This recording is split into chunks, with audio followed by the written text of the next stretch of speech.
We're going to talk about making chalk paint. I do use commercial chalk paint here and there, but I like the versatility of being able to make my own chalk paint. Generally, I buy a sample paint you can do an entire buffet with, and it's $3, $4, $5. And then I mix whatever chalking compound to it. So if I were to paint my piece with just latex paint and I went back and I tried to sand it and distress it, the paint's gonna kind of roll up on me. So you put a chalking compound in there so that when you go to sand it, it just like sands off beautifully. La. So, and I don't like that with commercial chalk paints, you only have like 17 colors to choose from.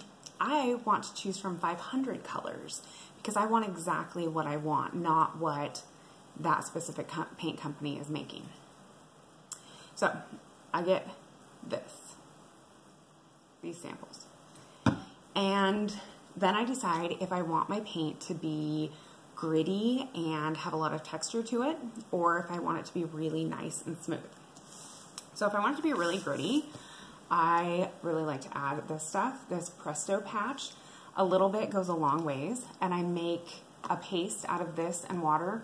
Honestly, for something this size, I would probably do like 2 tablespoons and just make a paste that is the consistency of pancake batter. And I dump it in there and mix it in. If you use too much, it's just going to be grittier and more easily sandable. If you use too little, it's going to just be not as gritty. So this is the consistency of that paint. It's like cottage cheesiness, and it's awesome. This does beautiful paint.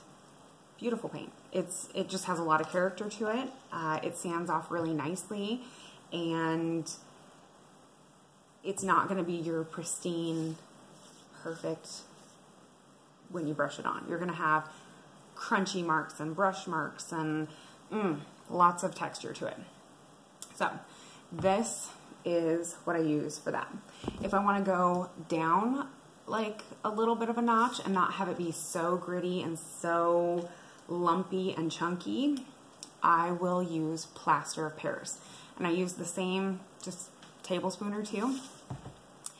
I know a lot of people use, this one's the spackling. They'll use spackling compounds in there. Some people use baking soda. I don't recommend that because baking soda is going to suck up any imperfections that have been sucked into your wood times 10. So my go-to for making my own paint is going to be calcium carbonate. This was probably $6 and I could probably do 5, maybe 10 gallons of paint with this. And same thing, I'll mix a little bit with water and I dump it in and I stir it in. This stuff is going to be the closest to commercial paint that you do. If I know I'm going to do a lot of sanding, I add a little bit more. If I'm just going to do a little bit of shabbying, I add a little bit less. Doesn't matter though. It's chalk paint. You can't mess it up. So these two are kind of my go-to. This is going to be chunky, lots of texture. This is going to be less chunky, more smooth, more like a commercial brand. Sometimes I'll do one coat where I do it with this, and then I'll do another coat where I do it with this. Or I'll do one coat of white, and then I'll do an off-white where I brush it on with that. Like I'll do like a dry brushing with this. And it just gives me a lot of different textures. And then, so when this goes on nice and lumpy, when it's all dry and I go back to sand it, it's magic. It's magic. And you cannot get that with a commercial chalk paint. It is not going to be the same. I also brought, so I like to use Minwax finishing wax. Another one that I like to use is this Johnson's. And the Johnson's is a little more, has a little more smell to it. So I don't use it as much, but I feel like it goes on better. But see, it's got a kind of a caramely color to it.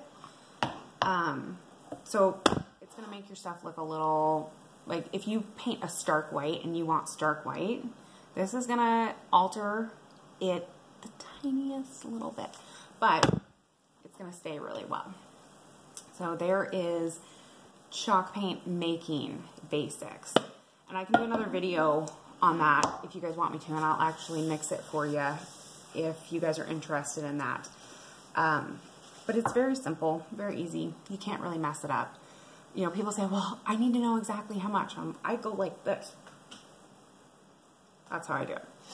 And it always turns out good. My paint never sloughs off. Never does my paint slough off. My paint looks amazing 5 years later with 40 kids touching it every day. It works. As long as you put a wax over the top of it, you're going to have great results and you're going to have great longevity.